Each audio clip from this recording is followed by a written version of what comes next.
Our story begins not with a hero, but with a man who has lost everything. Mickey Barnes.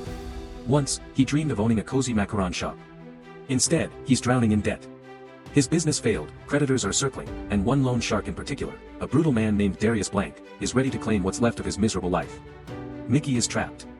Until his best friend Timo offers him one final escape. A one-way ticket far beyond Earth, to a frozen planet called Niflheim. But there's a catch. Timo signs up as a pilot, an honored role. Mickey? He's recruited as something far less glamorous. An expendable. The job description is simple: when something is too dangerous, too toxic, too deadly. Mickey goes first. And when he dies, they just print another. A perfect copy, with all his memories restored. To the colony, he's not a man. He's a tool. A throwaway. But Mickey signs anyway. Because to him, even dying 1,000 deaths is better than facing Darius Blank on Earth. He thinks he's escaping his problems. What he doesn't realize, is that his new life will be nothing but death. The colony ship drifts through the void. Inside, Mickey learns his place. He's met with polite smiles, and cold avoidance. Everyone knows what an expendable is. Disposable. Less than human. The man in charge, Commander Kenneth Marshall, treats Mickey like equipment. Marshall is charming on the surface, almost religious in how he talks about destiny and duty. But beneath the smile lies steel, a man who rules through fear, not compassion. At his side, his wife Ylfa. Elegant. Calculating. Always whispering in her husband's ear. And her whispers often cut deeper than his speeches. Among the colonists, only one person seems to see Mickey as more than a tool. Nasha. A sharp, fierce soldier assigned to security. Rules forbid romance. But Mickey's entire existence is already against the rules. Nights spent hiding with Nasha become his only taste of humanity. His only proof that he still matters. But soon, Mickey will learn the true price of being expendable, and it begins with his first death. Training begins. Mickey is locked in a chamber, blasted with lethal radiation. His skin burns, his screams echo, until silence. Moments later, a machine hums. A pod opens. A new body, identical in every way, gasps its first breath. It's Mickey. Again. The crew claps politely. The experiment continues. Again and again, Mickey dies. Exposure to alien pathogens. Submersion in freezing temperatures. Explosions. Each time, his body is destroyed. Each time, he wakes up in a fresh shell. At first, he makes jokes about it. Shrugs it off. Pretends it doesn't hurt. But deep down, he knows the truth. The memories of every death linger. The pain, the terror, the moment of suffocating helplessness. They pile up inside his mind, making him heavier each time he opens his eyes. Flashbacks from his childhood creep in. The memory of a car crash that killed his mother. The guilt he carried. The sense that he has always been disposable. And now, the universe agrees. By the time the ship finally reaches Niflheim, Mickey has already died more times than most people live. But the worst is yet to come, because this frozen planet has horrors no printer can erase. After years adrift in space, the colony ship finally descends through thick, storming clouds. Welcome to Niflheim. An endless wasteland of ice. The winds howl like banshees. The ground groans and splits beneath their feet. Temperatures plummet lower than anything Earth ever knew. Mickey steps onto the frozen surface first, of course he does. He's the expendable. If the planet itself decides to kill someone, better it be him. The colonists begin their work, carving out shelter, mining resources, learning how to survive. But survival here is no guarantee. And then, they discover the others. Alien lifeforms. Long, slender, insect-like creatures crawling from the ice. The colonists call them creepers. Their movements are strange. Coordinated. Almost intelligent. To Commander Marshall, the creepers are obstacles. To be captured. Tested. Dissected. To Mickey, there's something else. He feels a flicker of curiosity. Maybe even empathy. But empathy has no place on Niflheim. And soon, Mickey is sent on his first surface mission, one that will change everything. Because beneath the ice, something waits for him. Something that will tear apart the rules of life and death. The mission is simple. Capture a creeper, bring it back.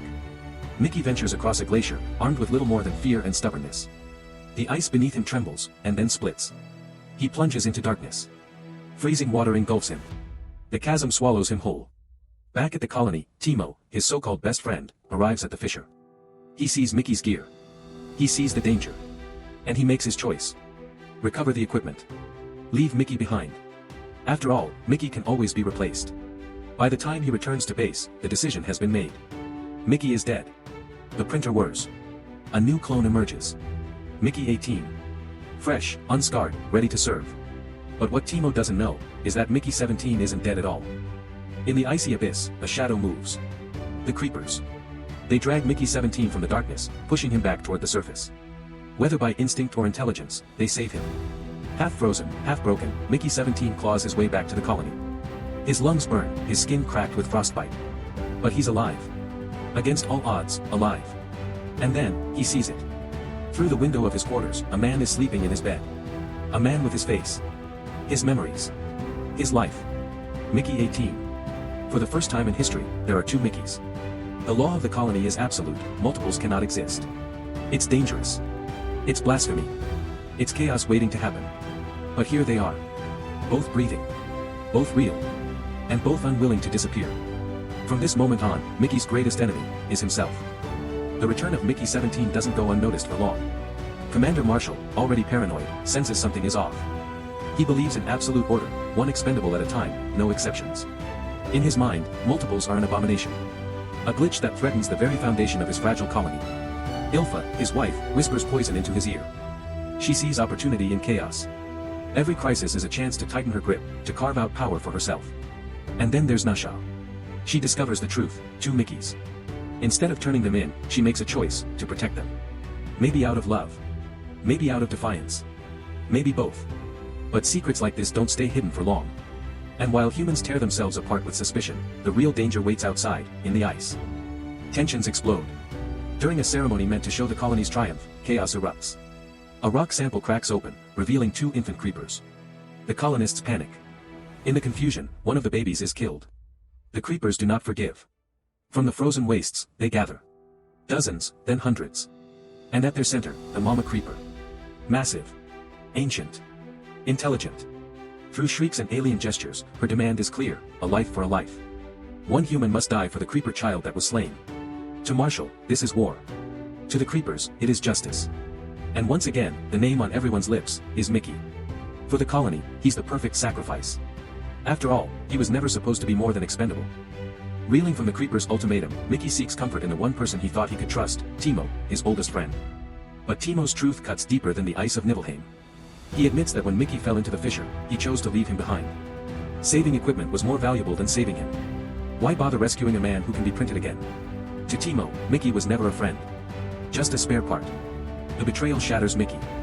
His deaths, his suffering, his very existence, reduced to nothing in the eyes of the person he trusted most.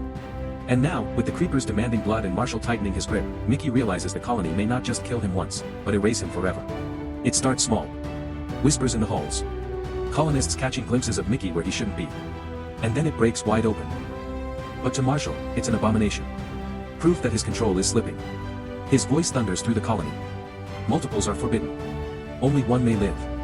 And so begins a hunt. Not just for one Mickey, but for both. Now, survival doesn't just mean outlasting Niflheim, it means outsmarting the man who controls the entire colony. Ylfa whispers strategies into his ear, her words sharp as daggers. The two Mickeys are dragged before him. Beaten. Broken. Forced to their knees. Marshall makes his decree, one Mickey will be executed, the other recycled into service. Order will be restored through blood. But Nasha steps forward. The soldier who was supposed to enforce his will, now defies him. She argues that the Mickeys are more than copies. That they've earned the right to exist. That maybe, just maybe, they're more human than the man who commands them. Marshall's fury is volcanic. His voice rises, his fists slam the table. To him, this is treason. To question the order is to unravel the colony itself. And outside the colony walls, the creepers gather in greater numbers.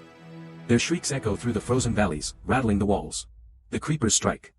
They swarm the perimeter, their long limbs slicing through steel. Colonists scream.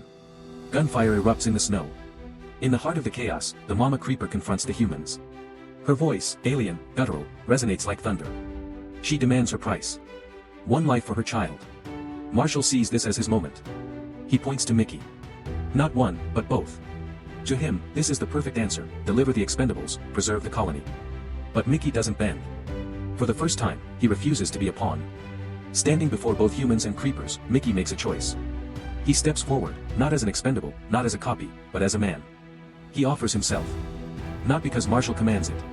Not because the colony demands it. But because he decides. The creepers pause. They recognize something in him. Not weakness.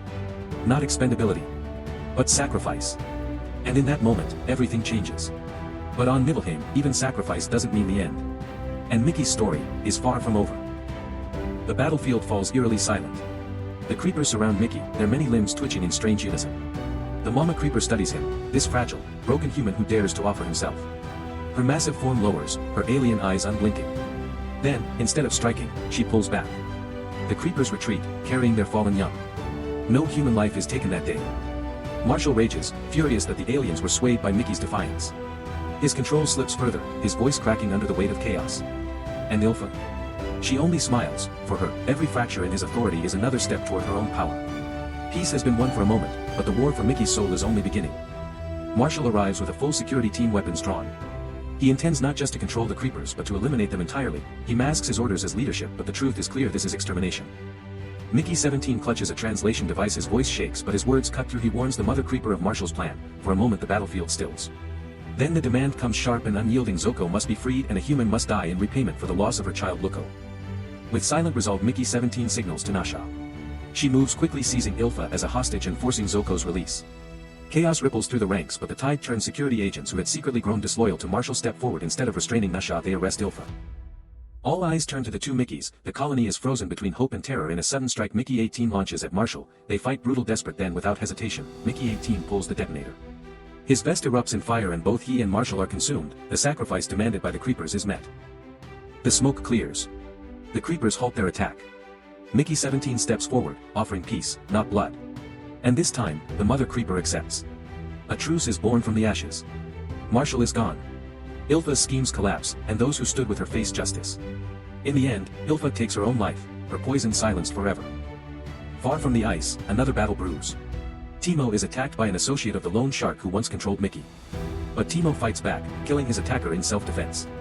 He takes the chance to turn on the lone shark himself, testifying against him, ending the shadow that haunted both their lives. Nasha rises, becoming part of the colony's leadership council. Her voice strong, her loyalty proven, the colony begins to heal. Seasons shift. Spring blooms on Niflheim, and the colony gathers for its groundbreaking ceremony. At the center stands Mickey 17, no longer a number, no longer expendable. He is Mickey Barnes once again. And in one final act of defiance, he destroys the cloning device. The expendable program ends with him.